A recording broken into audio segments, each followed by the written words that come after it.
I'm Mark Hunter, the Sales Hunter, and I want to talk right now about sales metrics that matter. Hey, just because you can measure it doesn't mean it needs to be measured. I see too many sales managers, too many salespeople measuring things just because it's easy to measure. And for some reason, they think it's what's going to make a difference. No, hey, there are metrics that matter and metrics that don't matter.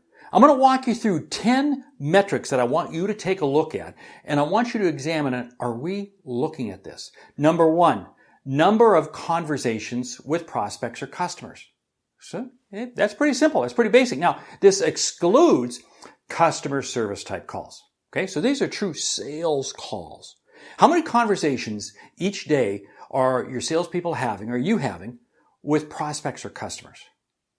Number two, number of calls made to prospects, not customers, but to prospects. This is very key because so many times what happens is salespeople get a very high number of calls to existing customers.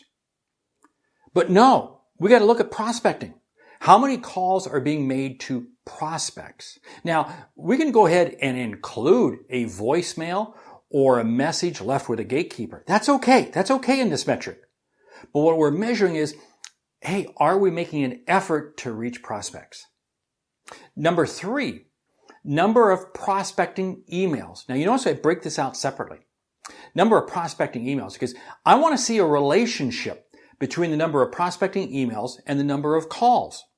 If I, as a salesperson, all my prospecting efforts are done in emails, I get a question and say, hold it.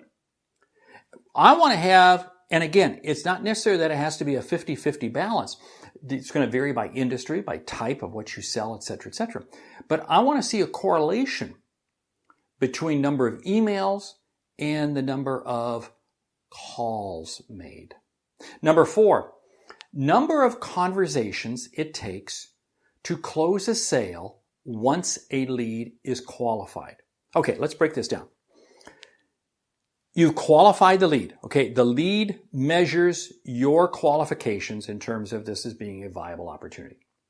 What are the number of conversations? And number of conversations is going to be phone calls, Teams calls, Zoom calls, GoToMeeting, whatever. Could be engaging emails, but the number of conversations. Because what I'm looking at is I want to begin to establish a trend line. Because what I want to do is I want to ultimately become more and more efficient. A, qualifying better, and two, doing a better job of really understanding the customer and being able to shorten the number of conversations it takes for me to close a sale. See, this is a very valuable metric because it helps me understand my sales efficiency. Number five, length of time in days or months it takes to turn a lead into a customer. Okay, now this is a lead. This is going further upstream. In other words, this is a lead. This isn't a qualified prospect. But from the time it comes in as a lead, how long does it take in days or months for it to turn into a customer? This is going to be a great barometer to you to begin to understanding when are my marketing efforts going to pay off? When are my early top of the funnel lead generation activity is going to pay off? Because what this says is this is going to help me determine if I'm trending ahead or behind in my fiscal year. If I dial up my marketing efforts now, when will I begin to see results? And will I see results in time to achieve this fiscal year? See, so this is a very critical measurement. Number six, percent of leads that ultimately become a customer. Okay, now break this one down here. Again, we're talking leads, not qualified prospects. What this tells me is how many leads do I need to get to be able to generate a customer? See, again, this really helps me understand my marketing efforts, my lead generation activities. Now, I would hope you're not leaving these exclusively to marketing, because this is a sales activity also. Lead generation is a sales activity. But I want to understand how many leads. See, again, this begins to help me understand where do I need to be at what time frame for me to achieve my number, whether it be for the quarter, whether it be for the year, whether it be for the month. Then the number of offers made that never result in a sale. This is my closing ratio. Yeah.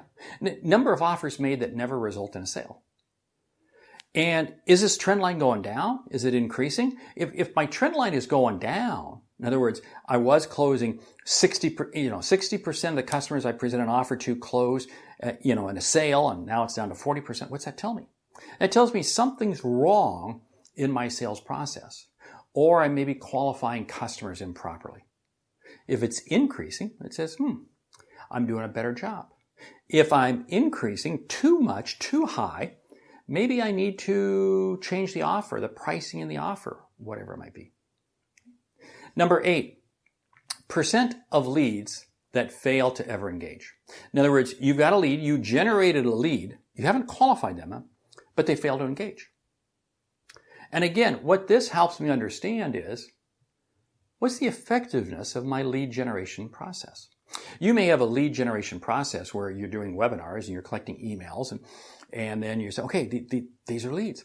But if I only get 2% of those to ever respond, then maybe the whole webinar idea is not a good idea. See?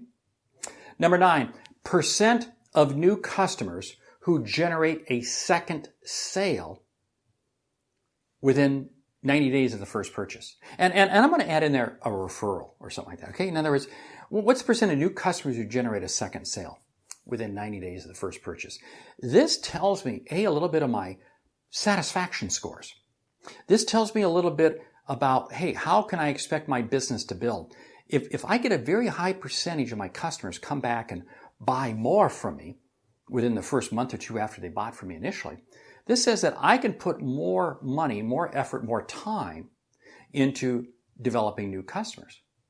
Because as I develop new customers, I'm going to get more downstream sales. Think about that. And number 10, percent of new customers who provide a valid referral within the first 6 months. Again, what does this do? This helps me really understand customer satisfaction. And it really helps me begin to understand, do I do a good job of asking for referrals? If I have a very low percent of new customers who provide a valid referral, maybe it's because I don't even have a referral process in place. Maybe if I do have a referral process in place and I'm doing a good job of asking and I'm not getting them, then I got to ask myself, something's wrong with the expectations and the value prop and what the customer is actually receiving. Okay, what I've done is I've gone through for you 10 sales metrics that matter. Know your metrics and you'll know your results. I'm Mark Hunter, the Sales Hunter. I want you to check out all of my videos. And hey, have you checked out the podcast, the Sales Hunter podcast or Sales Logic podcast? Check them out. Insights provided every week for you. Great selling.